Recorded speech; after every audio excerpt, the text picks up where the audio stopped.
नमस्कार मित्रांनो, नमस्कार शेतकरी बांधवांनो. हा पहा तीळ कापणी चालू झालेली आहे आणि वरून मेघगर्जे राजाचं सुद्धा आगमन होण्याची शक्यता आहे. अशा परिस्थितीमध्ये शेतकऱ्यांनी काय करावं? हातात आलेलं आणि तोंडात घालायचं म्हणलं की अशा प्रकारे मेघगर्जे राजाचं आगमन होते आणि शेतकऱ्याचे फार नुकसान होते.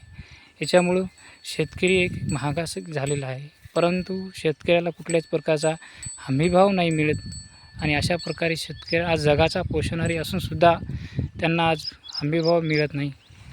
हा पहा तीळ कापणीचा कार्य पूर्णपणे चालू झालेला आहे आणि यावर्षी तिळाला 6 ते 5 हजारापर्यंत असा भाव सरकार देत आहे आणि या अशा परिस्थितीमुळे शेतकऱ्याला कुठल्याच मालाचं काही पुरत नसल्यामुळे त्यांचं आर्थिक नुकसान होत आहे.